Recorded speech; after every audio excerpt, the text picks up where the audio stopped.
The plantation desk held the ledger, its pages yellowed with age and humidity from the air. But it wasn't the accounts of cotton yields or tobacco sales that made the overseer's hand tremble as he brought his lantern closer.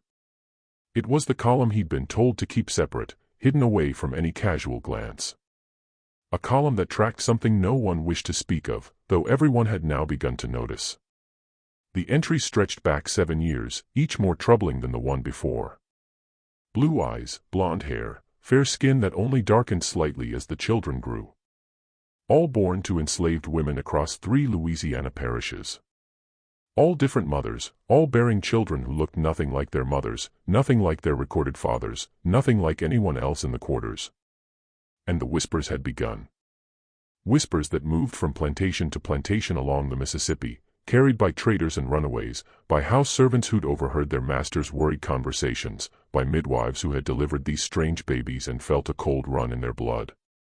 Because someone was fathering these children, someone who moved unseen, someone who left no trace except the evidence written in the faces of infants who should not exist. Before we go on with the story of Louisiana's most disturbing secret, make sure you're subscribed to this channel and hit that notification bell so stories like this never pass you by. And I want to hear from you. Leave a comment telling me what state or city you're listening from. Now, let's uncover what truly happened in those Louisiana parishes between 1837 and 1844. The mystery would consume 7 years, destroy families, end lives, and reveal a truth so calculated and cruel that even hardened plantation owners would struggle to comprehend it. But in 1837, when the first of these children was born, no one yet understood what they were seeing. What began as a single anomaly would become a pattern so disturbing it would shake the foundations of Louisiana's plantation society, expose the darkest corners of a system built on human bondage, and reveal how power could be wielded with absolute impunity when the law itself was designed to protect the perpetrator. Louisiana in the late 1830s was a place of extremes and contradictions. New Orleans thrived as one of America's wealthiest cities, its port bringing in sugar, cotton, and enslaved people by the thousands. French and Spanish colonial influences still shaped the culture, the architecture, the very language spoken in the streets. Creole French mixed with English, Spanish, and African languages to create a linguistic tapestry unique to the region. The city's theaters hosted opera and ballet. Its restaurants served cuisine rivaling Paris. Its ballrooms glittered with chandeliers brought from Europe. But beyond the city's gaslights and grand homes, beyond the manicured gardens and elegant facades, the plantation economy ruled with absolute authority. The parishes north of New Orleans, St. James, St. John the Baptist, and Ascension, formed the heart of sugar country. These were not the sprawling cotton plantations of Mississippi or Alabama where enslaved people worked in relative isolation across vast fields. Sugar cultivation demanded different labor, different timing, a different kind of brutality. The sugar cane had to be harvested and processed within a narrow window before the first frost could ruin the crop. This meant that from October through December, the grinding season, every plantation became a factory running day and night. Enslaved people worked in shifts stretching 18, 20, sometimes 22 hours. They cut cane in the fields under the November sun, hauled it to the sugar houses, fed it into the grinding mills, boiled the juice in massive kettles, stirred the crystallizing sugar, packed it into hogsheads for shipping. The machinery was dangerous. The mills could catch clothing, hair, limbs, pulling workers into the grinding rollers before anyone could stop it. The kettles of boiling sugar juice could splash, causing burns down to the bone. The exhaustion led to accidents, to mistakes, to deaths recorded in ledgers as simple losses of property, calculated against the harvest's profit margin. The mortality rate among enslaved people on Louisiana sugar plantations was the highest in the American South. Owners knew this. They calculated it into their business models. It was cheaper to work people to death and buy replacements than to maintain a sustainable pace of labor. This was the world into which those strange children would be born. A world where human beings were reduced to units of production, where their bodies were not their own, where the law offered them no protection and no recourse. The parishes were densely populated compared to other plantation regions. Properties sat close together along the river, their boundaries often separated by nothing more than a line of cypress trees or a narrow bayou. The river was the highway, the lifeline, the connection between plantations. Steamboats moved up and down constantly, carrying goods, mail, passengers, news. Information traveled quickly here. A birth on one plantation would be known on 3 others by the next morning. A death, a sale, a punishment, all became common knowledge almost immediately. This interconnectedness made the mystery all the more disturbing because when the unusual births began, they didn't happen in isolation. They formed a pattern, and patterns meant intention. The first plantation to record such a birth was Bellemal, a mid-sized sugar operation owned by the Duchamp family. They'd held the land for 3 generations since the Spanish colonial period. The main house was built in the Creole style, raised on brick pillars against flooding, with wide galleries wrapping around both floors. Moss-draped oak trees lined the drive from the river road. Behind the main house, the sugar works sprawled, the mill building, the boiling house, the curing sheds, the cooperage where barrels were made. Further back, beyond a screen of trees, sat the quarters. 2 rows of cabins facing each other across a dirt path.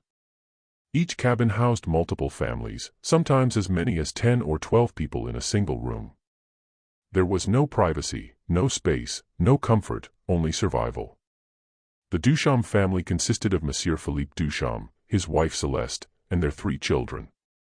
Philippe was 48 years old in 1837, a thin, nervous man who had inherited the plantation from his father and managed it with constant anxiety.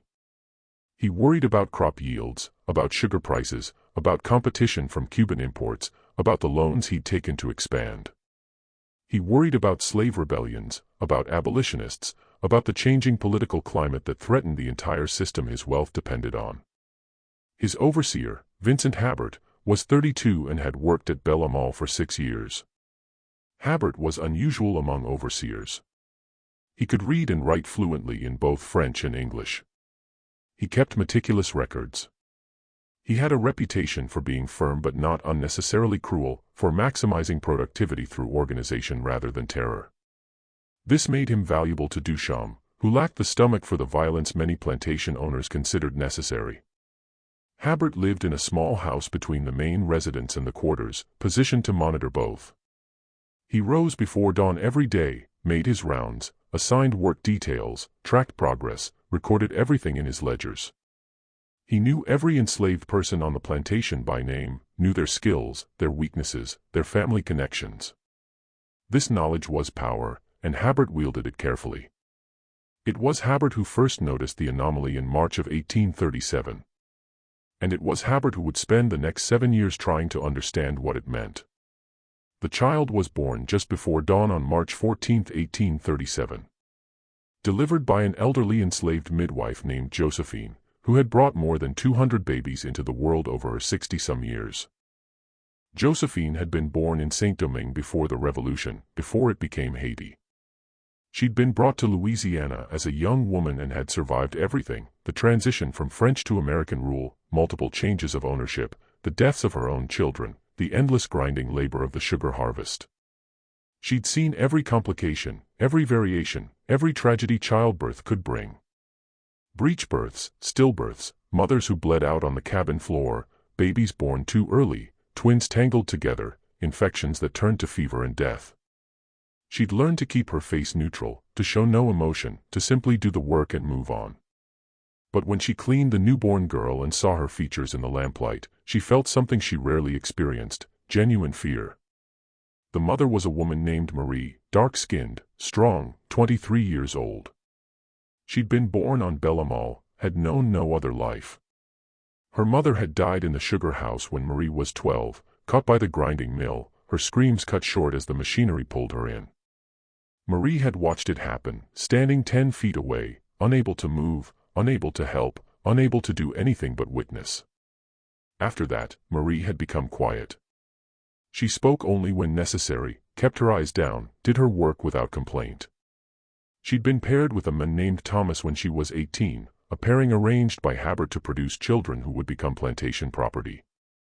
Thomas was a field hand, strong and reliable, 25 years old. They lived together in one corner of a cabin shared with 3 other families. Marie had given birth to 1 child already, a boy named Jack, now 4. He looked like his parents, dark skin, dark eyes, tightly coiled hair. He was healthy, bright, already being trained to work in the fields. This second child should have looked the same. Every expectation, every understanding of heredity, every observation of how children resembled their parents suggested this baby would have dark skin, dark eyes, dark hair. Instead, when Josephine wiped away the birth fluids and held the infant up to the lamp, she saw pale skin, hair so blonde it was almost white, and eyes the color of a clear winter sky. Josephine wrapped the child quickly, her mind racing.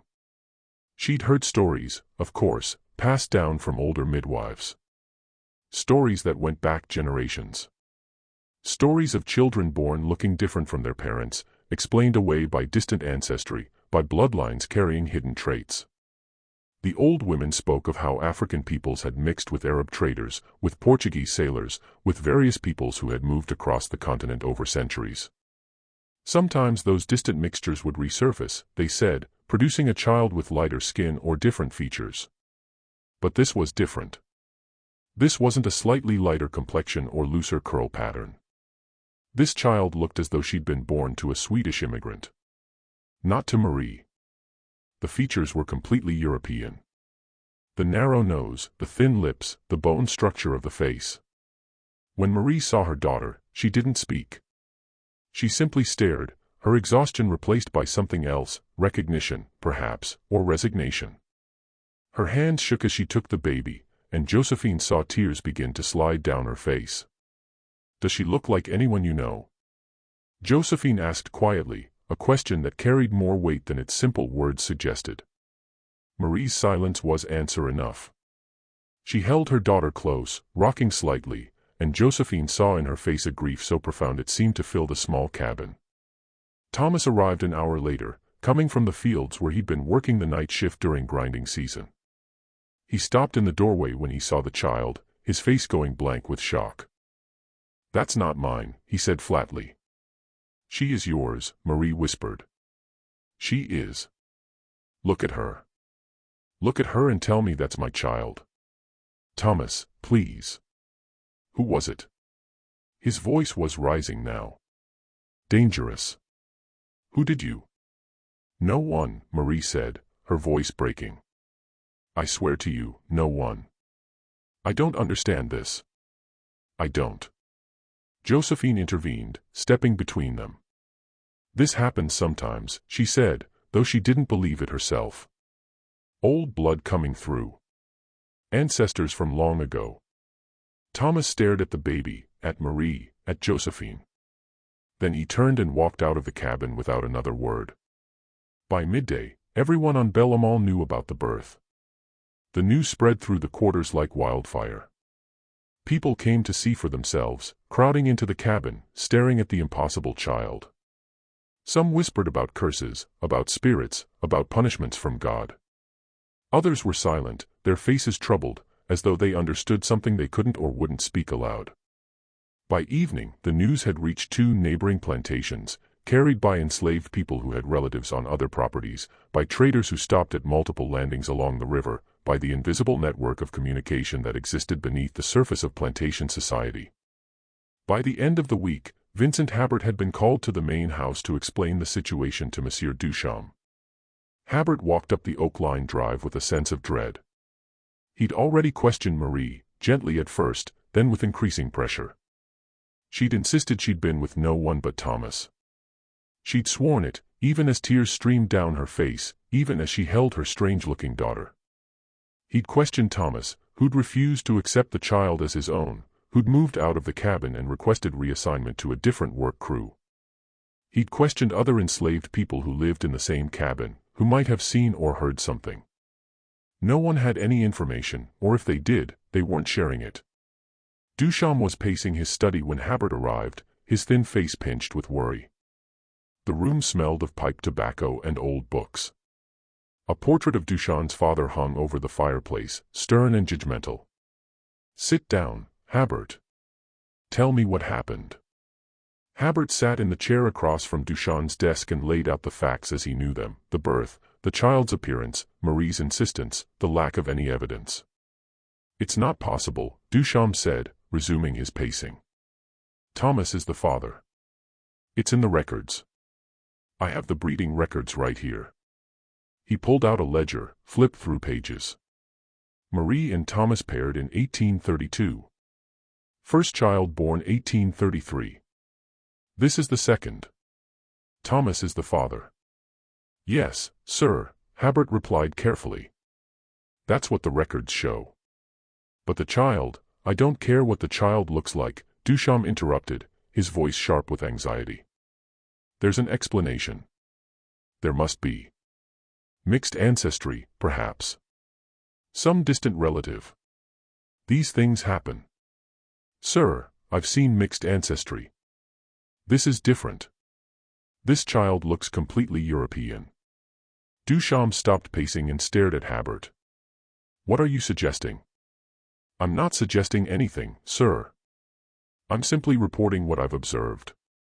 Because if you're suggesting that someone, that one of us, Duchamp couldn't finish the sentence. The implication was too dangerous, too scandalous. I'm not suggesting anything, Habert repeated. I'm asking what you want me to do. Duchamp sat down heavily in his chair. He looked suddenly older, more tired. Record the birth. Note the unusual appearance. But the father of record remains Thomas. Is that clear? Yes, sir. And, Habert, I don't want this discussed. Not with the other overseers, not with anyone. It's a private matter, an anomaly, nothing more. Yes, sir. Habert left the main house with a troubled mind. He understood Duchamp's position. Any suggestion that a white man had fathered a child with an enslaved woman would be scandalous, but it wouldn't be shocking. Such things happened, though they were rarely acknowledged openly. The real problem was the implication of force, of violation, because Marie insisted she'd been with no one but Thomas. Which meant if the child wasn't Thomas's, then something had happened to Marie without her consent.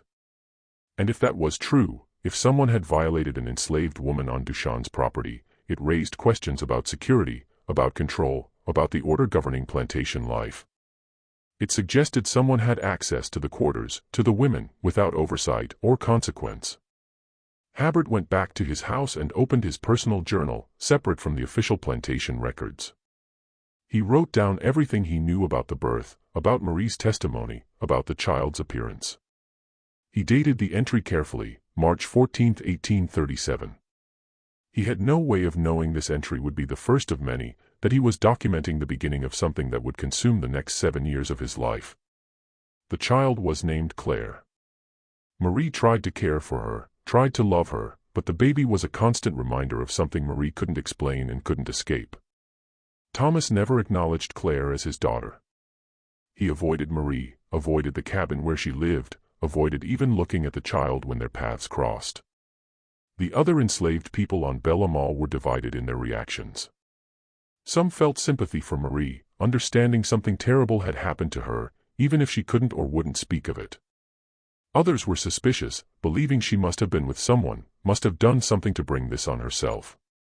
A few were frightened, sensing Claire's existence meant something dangerous, something that threatened them all.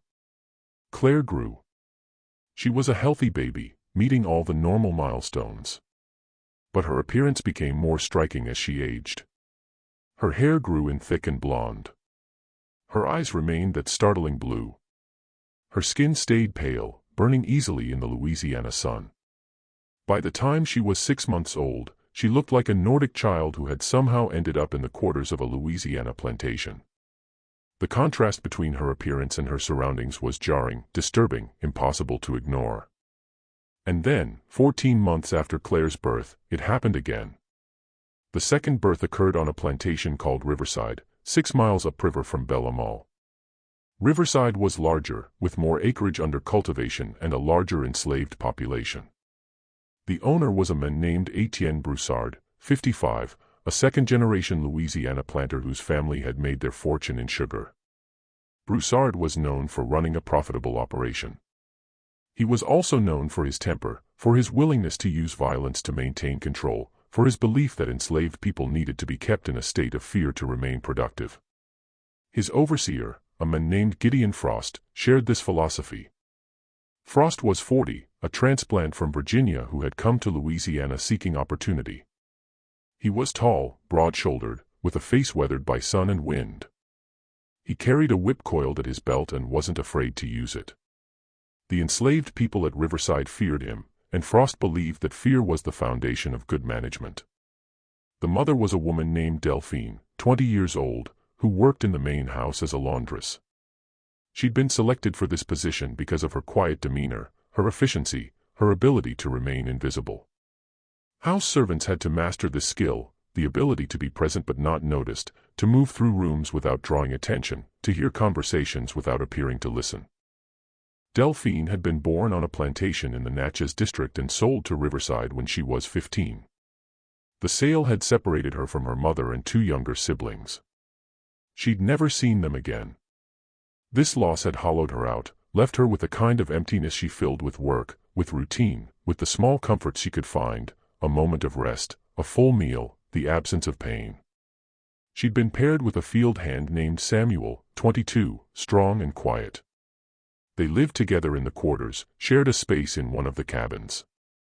Their relationship was cordial but not close. They were 2 people thrown together by someone else's decision, making the best of circumstances neither had chosen. When Delphine discovered she was pregnant, she felt a mix of emotions. Fear, because pregnancy meant vulnerability, meant pain, meant the possibility of death, but also a small, fragile hope. A child would be someone to love, someone who belonged to her, at least for a little while before the plantation claimed that child, too. The pregnancy progressed normally. Delphine continued her work in the laundry, hauling water, scrubbing clothes, hanging them to dry in the humid air.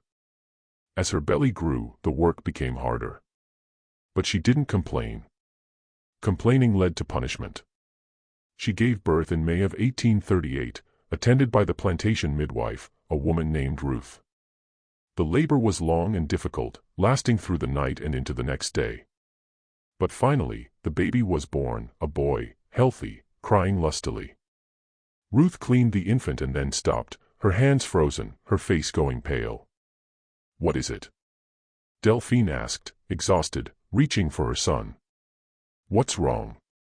Ruth didn't answer. She simply handed the baby to Delphine and stepped back, her expression troubled.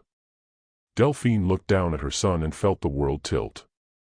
The baby had blonde hair, blue eyes, and skin so pale it seemed translucent. He looked nothing like her, nothing like Samuel, nothing like anyone in her family. "No," she whispered. "No, this isn't. This can't be." "Who's the father?" Ruth asked quietly. "Samuel. Samuel is the father. I haven't been with anyone else. I swear it." "Then how do you explain this child?" "I can't," Delphine said, tears beginning to fall. "I can't explain it." Samuel was brought from the fields to see his son. His reaction was immediate and angry. He stared at the baby, at Delphine, and his face hardened. "You've been with someone," he said, his voice flat and cold. "I haven't, Samuel. I swear. Don't lie to me. Look at him. That's not my child." "He is. He has to be. I haven't been with anyone else." "Then who? Who did this?" "I don't know," Delphine sobbed. "I don't know." Samuel left the cabin and didn't return. He requested a transfer to a different work crew, to a different cabin. He never acknowledged the boy as his son. Gideon Frost heard about the birth within hours. He came to the quarters, pushed into the cabin where Delphine lay recovering, and stared at the baby with a mixture of shock and anger. "Who's the father?" he demanded. "Samuel," Delphine whispered. "That's not Samuel's child. Look at it. I haven't been with anyone else." "You're lying." "I'm not. I swear on my life I'm not lying." Frost questioned her for an hour, his voice growing harsher, his threats more explicit. But Delphine's story never changed. She'd been with no one but Samuel. She couldn't explain the child's appearance. She didn't understand what had happened. Finally, Frost gave up. He reported the situation to Broussard, who reacted with fury. He accused Frost of not maintaining proper control, of allowing enslaved people to move freely, of failing in his duties. Frost defended himself, insisting he ran a tight operation, that there was no way an outsider could have accessed the quarters without being noticed. The argument went in circles. Finally, Broussard ordered the birth recorded with Samuel as the father of record, despite the obvious impossibility. The matter was to be closed, not discussed, forgotten. The baby was named Jean, and like Claire before him, he was a living impossibility, a child who shouldn't exist. When news of Jean's birth reached Bellemont, Vincent Habert felt a cold certainty settle in his chest. This wasn't coincidence. This wasn't random genetic variation. This was something else, something deliberate, something happening across multiple plantations. He pulled out his personal journal and made a new entry, carefully noting the date of Jean's birth, the plantation where it occurred, the mother's name, the circumstances. He placed this entry next to his notes about Claire's birth, and stared at the two entries, looking for connections. Both mothers had been working in or near the main houses of their respective plantations. Marie had been called up from the fields to help with cleaning when Bellemont's regular house staff was short-handed. Delphine already worked in the house, but she'd been assigned to additional duties in the month before her pregnancy, including night work cleaning and preparing rooms after the family retired. Habert felt his pulse quicken. This was a pattern, a connection. It might mean nothing, or it might mean everything. He began making inquiries, carefully, quietly. He spoke to traders who moved between plantations, asking casual questions about births, about unusual occurrences, about gossip they might have heard. He questioned enslaved people who had relatives on other properties, listening to their conversations, noting details. And he waited, because if his suspicions were correct, if this was a pattern rather than a coincidence, then it would happen again. He was right. Over the next 2 years, 3 more children were born with the same impossible features. Each birth followed the same pattern: an enslaved mother with dark features, a recorded father who matched her appearance, and a child who looked nothing like either parent. The third child was born at a plantation called Oakmont in November of 1838. The mother was a woman named Isabel, 25, who worked in the main house as a cook's assistant. The baby was a girl with blonde hair and blue eyes. Isabel insisted she'd been with no one but her partner, a man named Gabriel. No one believed her, but no one could prove otherwise. The fourth child was born at a plantation called St. Clair in March of 1839. The mother was a woman named Therese, 19, who had been brought up from the quarters to help serve at a dinner party 2 months before her pregnancy began. The baby was a boy with the same distinctive features. Therese's partner, a man named Antoine, refused to acknowledge the child. The fifth child was born at a plantation called Magnolia Grove in September of 1839.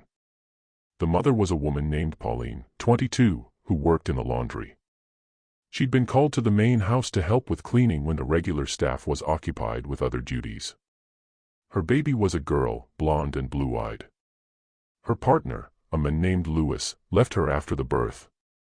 Vincent Habert documented each birth in his private journal. He noted the dates, the plantations, the mothers' names, their work assignments. He created a map marking each location where a birth had occurred. The plantations were spread across 3 parishes, but all within a 15-mile radius along the Mississippi River.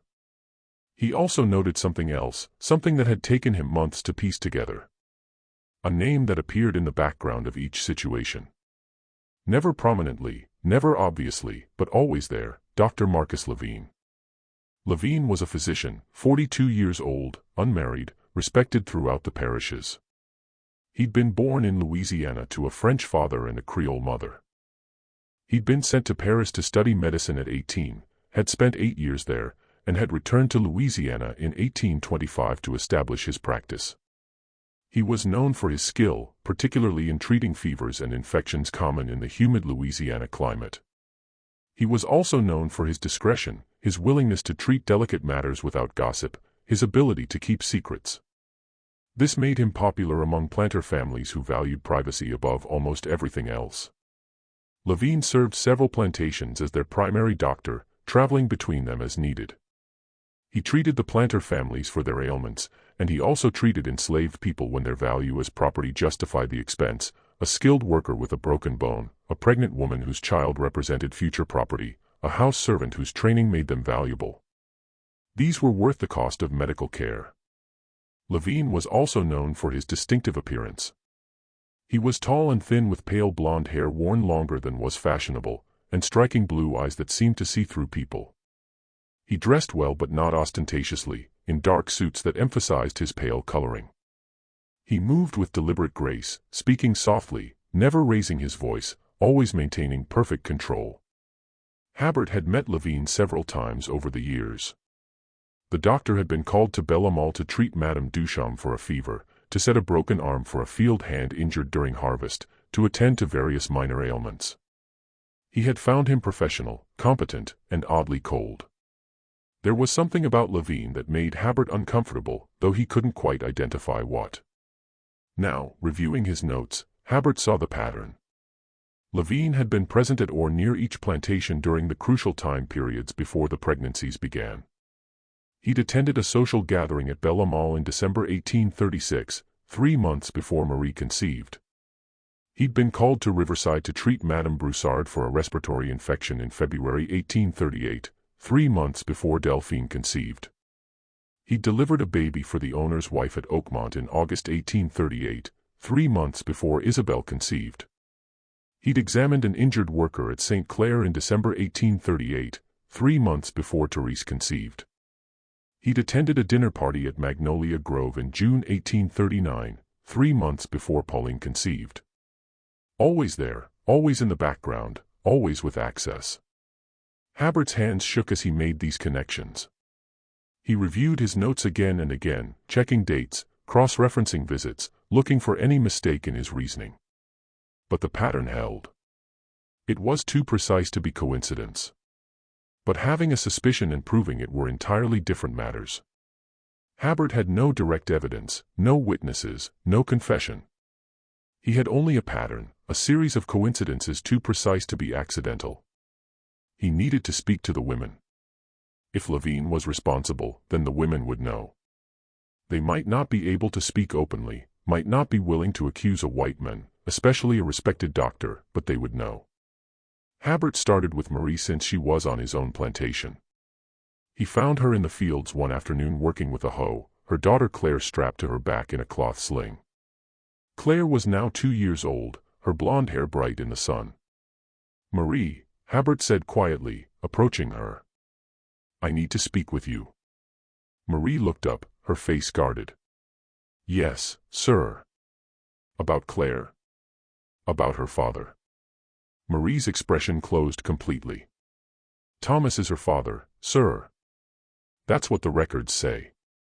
"Marie, I know that's not true. And I think you know it, too." "I don't know what you mean, sir." "I think someone hurt you. Someone you couldn't refuse. Someone who had power over you." Marie was silent for a long moment. Then she said very quietly, "Even if that were true, sir, what difference would it make? I'm property. Property can't be hurt.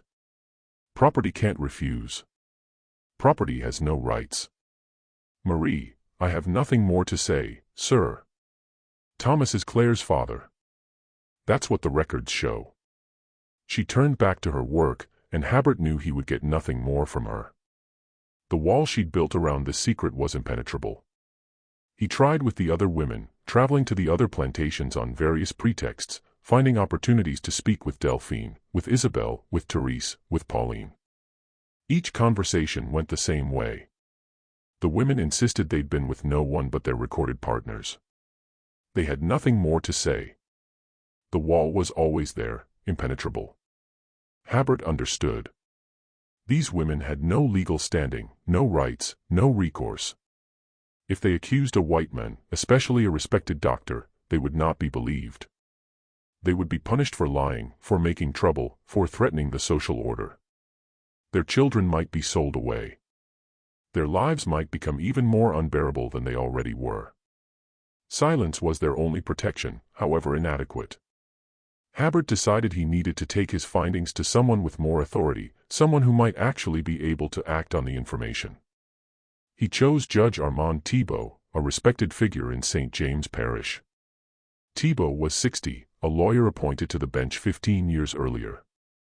He was known for his fairness within the constraints of the system, for his willingness to address difficult matters, for his intelligence and integrity. Habert requested a meeting, and Thibault agreed to see him. They met in Thibault's office in the parish courthouse on a humid afternoon in July 1840. The office was lined with law books, papers covered every surface. Thibault sat behind his desk, a large man with gray hair and shrewd eyes. Habert laid out his evidence carefully. He showed Thibault his map with the plantations marked. He showed him his timeline with the dates of the births and the dates of Levine's visits. He explained the pattern, the connection, the impossibility of coincidence. Thibault listened in silence, his expression growing darker as Habert spoke. When Habert finished, Thibault sat back in his chair and was quiet for a long moment. "This is a serious accusation," Thibault said finally. "I know, sir. That's why I've brought it to you. Do you have any direct evidence? Any testimony from the women?" "No, sir. They won't speak, or can't speak. I've tried." Thibault stood and walked to his window, looking out at the street below. The courthouse was in the center of the parish seat, a small town serving the surrounding plantations. The street was busy with afternoon traffic, wagons, horses, people going about their business. "You understand what you're suggesting," Thibault said, his back still to Habert. "Dr. Levine is a respected member of this community. His family has been here for generations. His father was a prominent merchant. His mother came from one of the old Creole families. To accuse him of this without solid proof would be devastating. It would destroy his reputation, his practice, his life." "I understand, sir. But the children exist. The pattern exists. 5 children in 2 years, all with the same impossible features. All born to mothers who had contact with Dr. Levine in the months before conception. Patterns can be coincidence.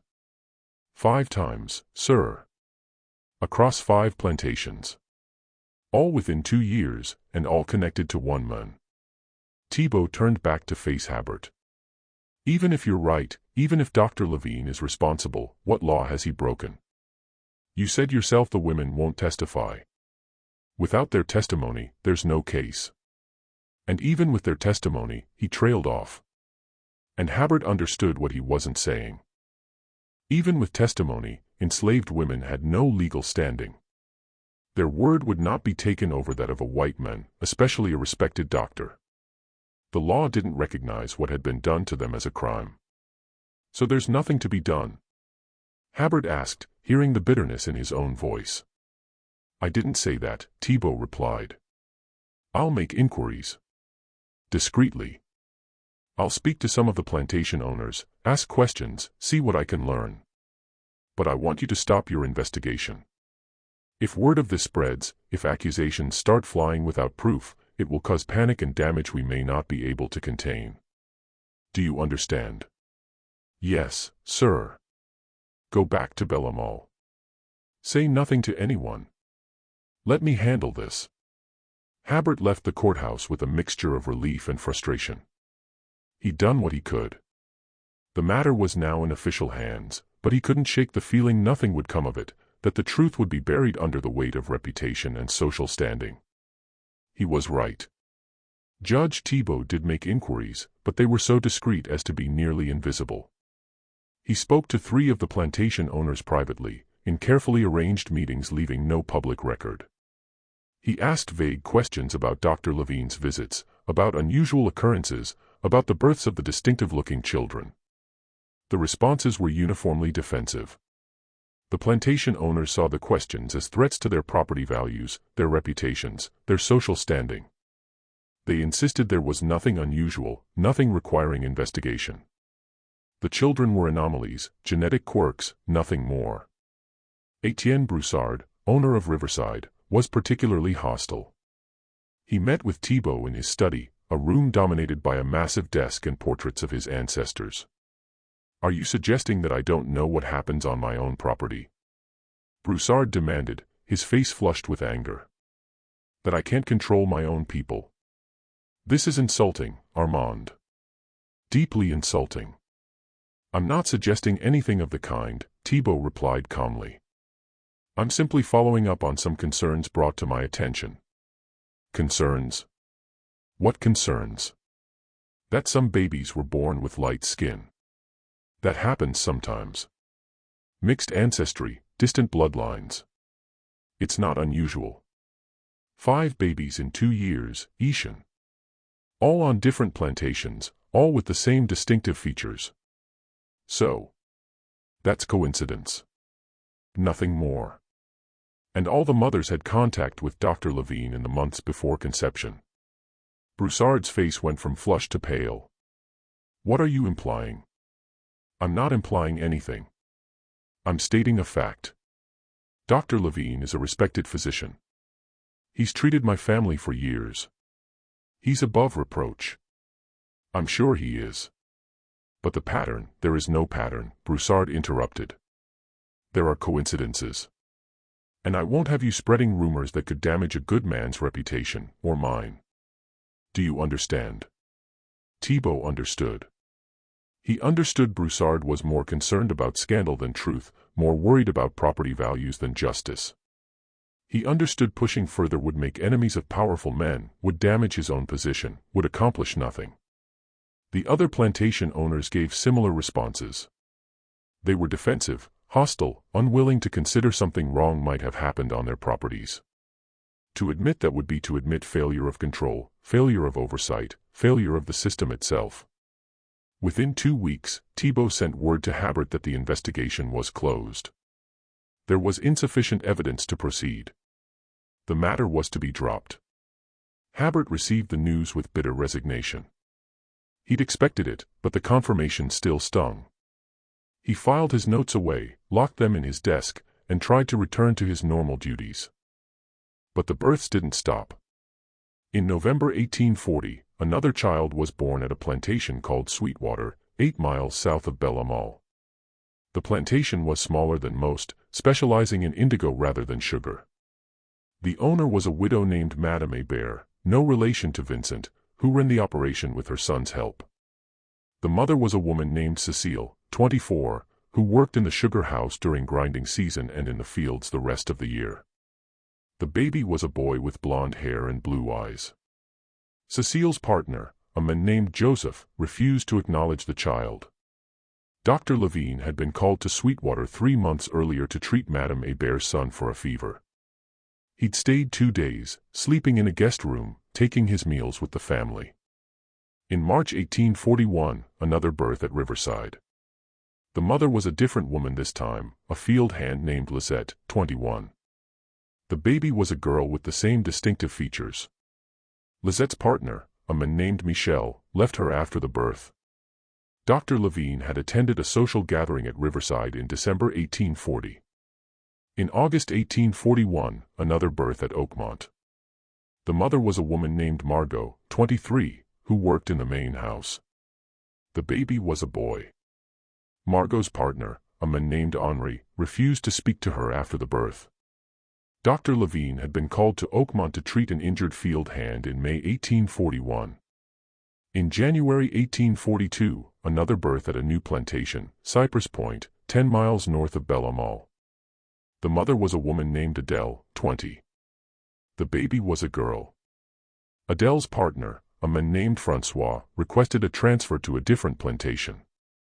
Dr. Levine had attended a dinner party at Cypress Point in October 1841. The pattern continued, relentless and undeniable. Vincent Habert documented each birth in his private journal. Even though he'd been told to stop his investigation, he couldn't let it go. The pattern was too clear, too deliberate. 9 children now, all with the same impossible features, all connected to Dr. Levine. And with each new birth, the whispers grew louder. The enslaved community knew something was wrong. They couldn't speak openly, couldn't accuse, couldn't demand justice, but they knew, and they began to protect themselves. Women started refusing assignments to the main houses. They claimed illness, injury, any excuse to avoid being called up from the quarters. When pressed, they became sullen, resistant, uncooperative. Overseers noticed the resistance and responded with punishment. Women were whipped for refusing work assignments, for claiming false illness, for insubordination. But the resistance continued. The women seemed willing to accept punishment rather than risk being called to the main houses. This created problems for plantation operations. House servants were necessary for the smooth functioning of the main houses. Laundry had to be done. Meals had to be prepared. Rooms had to be cleaned. When women refused these assignments, the work fell to others, creating resentment and disruption. The tension on the plantations became palpable. Productivity dropped. Small acts of rebellion increased, tools broken, work slowed, minor acts of sabotage that couldn't be directly traced but accumulated into significant disruption. The plantation owners blamed their overseers for losing control. The overseers blamed the enslaved workers for being lazy and rebellious. No one wanted to acknowledge the real cause of the unrest, except Vincent Habert. He saw what was happening, understood the fear that drove it. The women were protecting themselves the only way they could, through resistance and refusal, even at the cost of punishment. And he made a decision that would change everything. He began documenting the births again, but this time he didn't keep the information to himself. He shared it carefully and selectively with other overseers, with traders, with anyone who might listen. He created copies of his map, his timeline, his evidence connecting Dr. Levine to each incident. He knew it was dangerous. He knew he was risking his position, possibly his life, but he couldn't stay silent anymore. The pattern was too clear, the injustice too great, the suffering too profound. The information spread slowly at first, then faster. Overseers talked to each other, comparing notes, sharing stories. Traders carried the information from plantation to plantation, from parish to parish. The whispers became conversations. The conversations became discussions. By the summer of 1842, the story was known throughout the 3 parishes. It was discussed in hushed conversations in plantation offices, in letters between plantation owners, in the careful language of people who understood they were approaching something explosive. The plantation owners tried to suppress the story, but it was too late. Too many people knew. The scandal was becoming public knowledge. And finally, inevitably, the story reached Dr. Marcus Levine himself. Levine's response was not what anyone expected. He didn't deny the accusations. He didn't flee. He didn't show any sign of shame or fear. Instead, he called a meeting in September 1842. He sent formal invitations to the owners of all the affected plantations, asking them to gather at his home on a Thursday evening. He also invited Judge Thibault, several other prominent citizens, and, surprisingly, Vincent Habert. The invitations were polite but firm. Levine wrote that he understood there had been questions about certain matters, and he wished to address these questions directly and comprehensively. He requested the courtesy of a hearing before any further action was taken.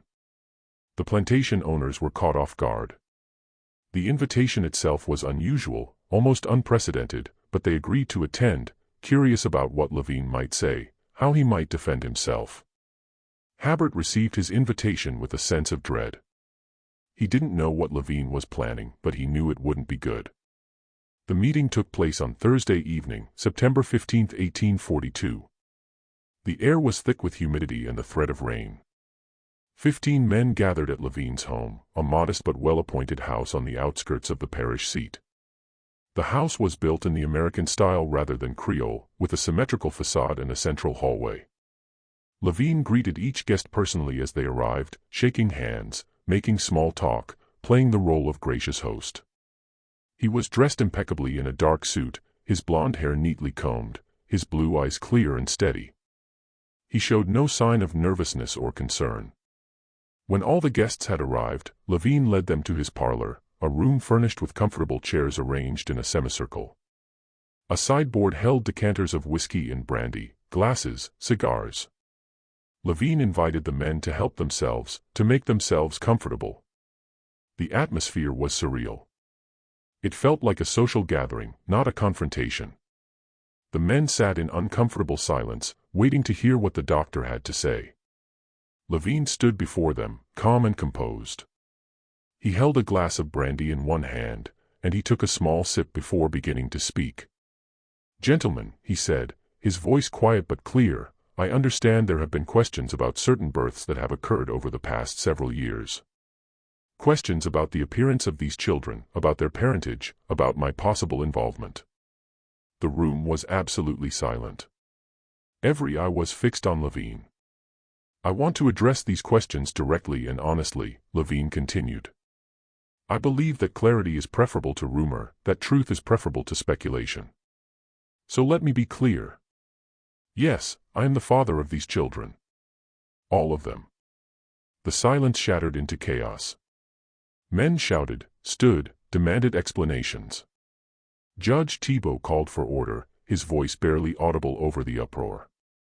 Broussard was on his feet, his face purple with rage. Duchamp looked as though he might faint. Levine waited, patient, sipping his brandy until the room quieted again. It took several minutes. "I understand your shock," Levine said when he could be heard again. "But before you judge me, I ask that you hear my explanation. What I have done with purpose and with what I believe to be sound reasoning." "Sound reasoning?" Broussard shouted. "You violated, I have conducted an experiment," Levine interrupted, his voice sharp enough to cut through the noise. "A scientific experiment that I believe has profound implications for our understanding of human heredity and racial characteristics." The room fell silent again, but this time the silence was different, confused, horrified. Levine walked to a desk in the corner of the room and retrieved a leather-bound journal. He held it up so everyone could see. "For the past 7 years," he said, "I have been studying the question of racial inheritance. Specifically, I wanted to understand whether the physical characteristics we associate with race are immutable or whether they can be altered through selective breeding." He opened the journal, showing pages filled with notes, diagrams, measurements, observations. The handwriting was neat and precise, the work of someone who took pride in documentation. "I theorized," Levine continued, "that by introducing European genetic material into the African population, I could produce offspring displaying European features. The children born over these years have confirmed my hypothesis. Regardless of the mother's appearance, my genetic contribution has dominated, producing children with blonde hair, blue eyes, and fair skin." Vincent Habert felt physically ill. Around him, other men showed similar reactions, pale faces, clenched jaws, hands gripping chair arms. The casual way Levine spoke about human beings, about women, about children, was more disturbing than any rage or justification would have been. "You're talking about human beings," Thibault said, his voice shaking. "Not livestock, not experimental subjects. Human beings." "Am I?" Levine asked, turning to face the judge. His expression was genuinely curious, as though this were an interesting philosophical question. "The law of this state says otherwise, Judge Thibault. The law says these women are property. The law says their children are property. I have violated no statute, broken no law. I have simply used available resources to pursue scientific knowledge." "You've committed rape," Habert said, the word hanging in the air like poison. "Multiple times. Against women who had no ability to refuse you, no ability to protect themselves." Levine turned to him, his expression unchanged. "Rape is a crime committed against persons, Mr. Habert. These women are not legally persons. They are property. I've committed no more rape than a farmer commits rape when he breeds his cattle. The law is quite clear on this point." The logic was monstrous, but it was also legally sound. Louisiana law in 1842 did not recognize enslaved people as having the legal standing to be victims of rape. They were property, and property could not be raped. The law protected property owners from theft or damage to their property, but it did not protect the property itself from the actions of others. Several plantation owners looked uncomfortable, but none spoke up to challenge Levine's reasoning, because to do so would be to challenge the entire legal and social structure supporting their way of life. If enslaved people were persons with rights, then the entire system of slavery became untenable. Why? Duchamp asked finally, his voice barely above a whisper. Why do this? What did you hope to gain? Knowledge, Levine replied simply. Understanding. I wanted to prove that racial characteristics are not fixed. That they can be manipulated through selective breeding. This has implications for everything, for slavery, for colonization, for the future of human civilization. He walked back to the room center, his journal still in his hand.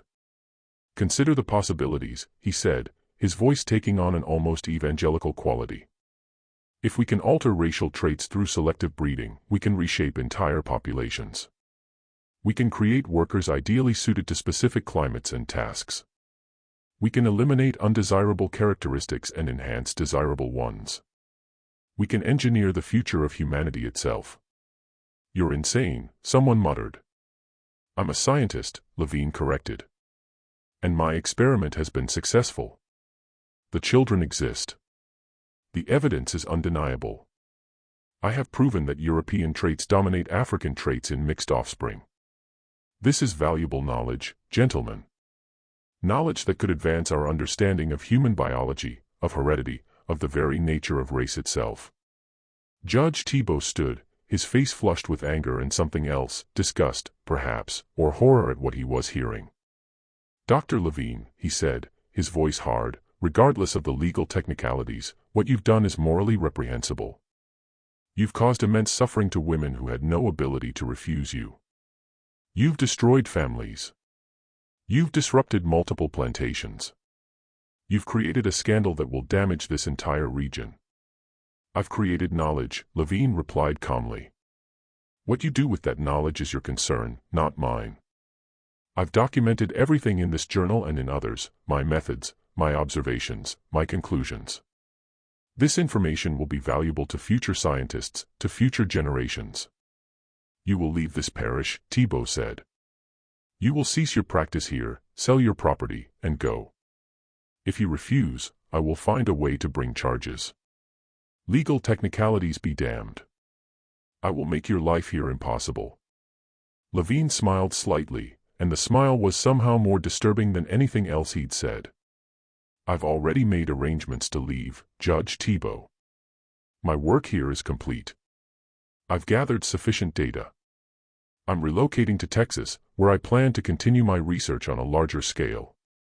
The frontier offers opportunities not available in more settled regions. Get out, Broussard said, his voice shaking with rage. Get out of this parish. Get out of Louisiana. And if I ever see you again, I'll kill you myself. Levine set down his brandy glass and inclined his head slightly, as though accepting a compliment. I'll be gone within the week, he said. Thank you for coming, gentlemen. I thought it important you understand the truth of what has occurred. Rumors and speculation serve no one. The meeting dissolved into angry arguments, threats, recriminations. But in the end, there was nothing anyone could do. Levine had broken no law. He could not be prosecuted, could not be punished through official channels. The system that should have protected the women he'd violated had instead protected him.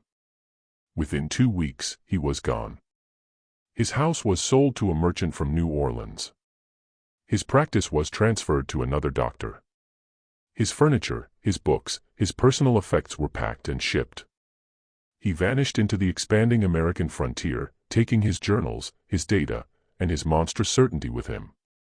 The aftermath of Levine's revelation spread through the parishes like a fever.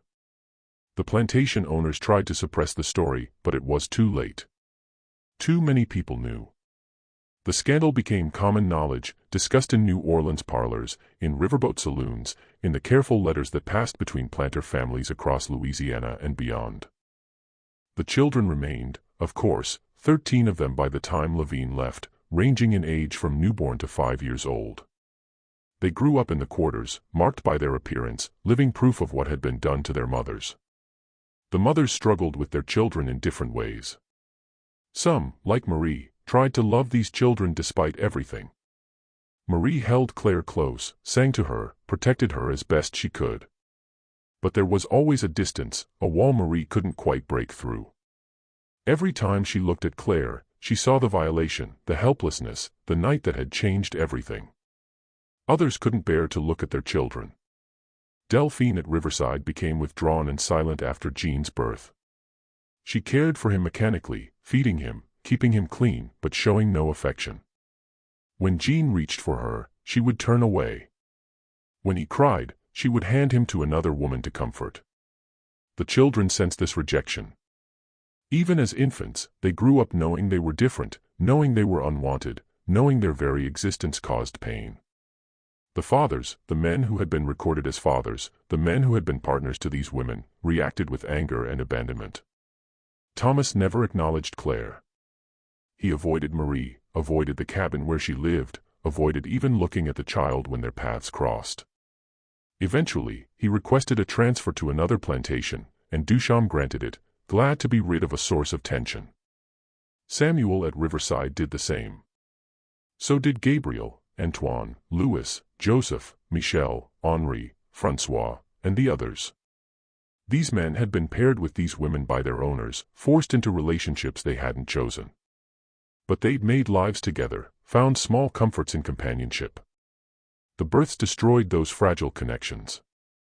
The women were left alone, raising children who looked nothing like them, children who were constant reminders of violation and powerlessness. The enslaved community was divided in its response. Some felt sympathy for the mothers, understanding something terrible had happened to them. They helped when they could, watching the strange-looking children, sharing food, offering what comfort was possible. Others were suspicious or hostile. They believed the mothers must have done something to bring this on themselves, must have been willing participants. They whispered about the women, spread rumors, shunned them. The children grew up in this atmosphere of suspicion and division. They were neither fully accepted nor fully rejected, existing in a liminal space within the quarters. As they got older, their appearance became even more striking. By the time Claire was 5, she looked like a Swedish child who had somehow ended up on a Louisiana plantation. Her hair was long and blonde, her eyes that startling blue, her skin pale and prone to burning. She stood out among the other children like a candle in darkness. The same was true for all of Levine's children. They were beautiful in a conventional European sense, and this beauty made them valuable in a specific way. As they grew older, some were sold to traders who specialized in what were euphemistically called fancy girls, enslaved women with light skin sold for sexual exploitation. The boys were sometimes kept as house servants, their appearance making them suitable for positions where they would be seen by visitors. This was another layer of horror. Levine's experiment had not only violated the mothers but had also created children who would be exploited because of their appearance, because of the very features that marked them as different. Vincent Habert continued as overseer at Bellemare for 3 more years after Levine's departure. But he found it increasingly difficult to continue in his position. Every day he saw Claire growing up, saw Marie's pain, saw the evidence of a crime that had no legal name and no possibility of justice. In 1845, he resigned and moved to New Orleans. He found work as a clerk in a shipping office, a job that paid less but allowed him to sleep at night. He took his journals with him, the careful documentation of everything that had happened. Years later, in 1867, after the Civil War had ended and slavery had been abolished, Habert donated his journals to a historical society. He wrote a cover letter explaining what the documents contained, why he'd kept them, what they represented. These records, he wrote, document a crime that was not legally a crime, a violation that was not legally a violation, suffering that was not legally suffering. They show how a system designed to treat human beings as property created conditions where the most monstrous acts could be committed without consequence. I kept these records because I believed that someday someone would want to know the truth, that someday the truth would matter. The journals were filed away in an archive, rarely examined, a testament to a crime never officially acknowledged. Judge Thibault tried to pursue legal action against Levine, but every attorney he consulted gave the same answer: there was no case. No law had been broken. The women had no legal standing to bring charges. The plantation owners had no grounds for complaint since their property had not been damaged in any legally recognized way. Thibault spent months researching, looking for any legal avenue that might allow prosecution.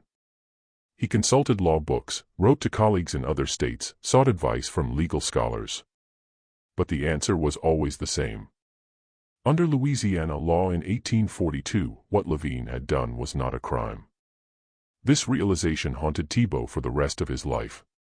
He'd spent his career believing in the law, believing the legal system, however imperfect, served justice. Levine's case forced him to confront the truth that the law itself could be unjust, that a legal system built on the premise that some human beings were property could never deliver justice to those people. Thibault retired from the bench in 1850, citing health reasons. He died in 1855, and those who knew him said he'd never been the same after the Levine affair. As for Dr. Marcus Levine, he did relocate to Texas, establishing a new medical practice in a growing frontier town. He continued his research for at least another decade, according to fragmentary records that survived. There are hints in letters, in birth records, in the memories of people who lived in that town that the pattern continued. More children with impossible features. More women who couldn't speak of what had happened to them. Levine died in 1856, apparently of natural causes. He was 56. His executor, a lawyer handling his affairs, found his journals among his effects. The lawyer read them, was horrified by their contents, and decided to destroy them. He burned every journal, every note, every piece of documentation related to Levine's experiments. Some knowledge, the lawyer wrote in his own diary, is too dangerous to preserve. Some truths are too monstrous to pass on to future generations. I have destroyed Dr. Levine's work, not to protect his reputation, but to protect humanity from the ideas contained in those pages. But the children remained. The evidence of Levine's experiments lived on in the faces of 13 children in Louisiana and an unknown number in Texas. These children grew up, had children of their own, passed on the genes Levine had introduced into their families. When the Civil War came and slavery ended, these children, now adults, faced a different challenge. They were too white looking to be easily accepted in black communities, too black by law and heritage to be accepted in white society. They existed in a liminal space, belonging nowhere. Their very existence a reminder of the horrors that had created them. Some tried to pass as white, leaving their families and histories behind, creating new identities in new places. This was possible for those with the lightest skin, the most European features. They disappeared into white society, married white spouses, raised children who never knew their true heritage. Others remained in black communities, accepting their outsider status, building lives despite the suspicion and questions that followed them. They married, had children, created families. Sometimes their children looked like them, blonde, blue-eyed, pale. Sometimes the African features reasserted themselves, producing children who looked more like their grandmothers than their parents. The genetic legacy of Levine's experiments continued for generations. Even today, more than 180 years later, there are families in Louisiana who occasionally produce a blonde-haired, blue-eyed child despite having predominantly African ancestry. Most don't know the full story of their heritage. The details were buried, forgotten, or deliberately erased. But the story remains, documented in those old ledgers, in Habbert's careful notes, in the birth records showing an impossible pattern, a reminder that the horrors of slavery were not just about physical brutality or economic exploitation. They were also about the complete dehumanization of human beings, the reduction of people to property, to experimental subjects, to things that could be used and violated without consequence. Louisiana kept discovering those babies, kept recording their births, kept noting the impossible pattern. 13 children in 7 years, all with blonde hair and blue eyes, all born to enslaved women with dark features, all fathered by one man who saw them not as human beings but as data points in an experiment. The system that should have protected their mothers, that should have punished their father, that should have recognized the crime for what it was, failed completely. Because in 1842 Louisiana, enslaved women were not persons. They were property. And property could not be raped, could not be violated, could not demand justice. That was the real horror. Not the births themselves, but the legal and social structure that made them possible and then protected the men responsible. The horror was in the system that allowed a respected doctor to conduct experiments on human beings without their consent, to violate women who had no legal recourse, to create children who would grow up marked by their origins, and to walk away without facing any consequences. The children were evidence, but evidence of what? Of a crime that had no name, no legal recognition, no possibility of prosecution. They were living proof the system was working exactly as designed, to protect the powerful and deny humanity to the powerless. Vincent Habert understood this. In his final journal entry, written in 1867 before he donated his records, he wrote, "I have spent 25 years trying to understand what happened in those Louisiana parishes between 1837 and 1844. I have documented the births, traced the pattern, identified the perpetrator, presented the evidence to those with the power to act. And I have learned that sometimes the greatest crimes are those that are perfectly legal. That sometimes the most profound injustice is built into the very structure of the law itself. Dr. Levine committed no crime under Louisiana law. He violated no statute. He broke no rule. He simply used the system as it was designed to be used, treating human beings as property, as resources, as experimental subjects. The law protected him because the law was written to protect men like him. The real crime was not what Dr. Levine did to those women, though that was monstrous enough. The real crime was the system that made it possible. The law that denied those women any legal standing, any rights, any recourse. The real crime was slavery itself. I kept these records because I believed that someday the truth would matter. That someday people would want to know what happened, would want to understand how such things were possible. I kept these records as a warning, as a reminder, as evidence of what happens when we deny the humanity of other human beings. The children born from Dr. Levine's experiments are now adults. They carry the mark of their origins in their faces, in their features, in the genes they will pass to their own children. They are living reminders of a crime that had no name, a violation that had no legal recognition, suffering that was not legally suffering.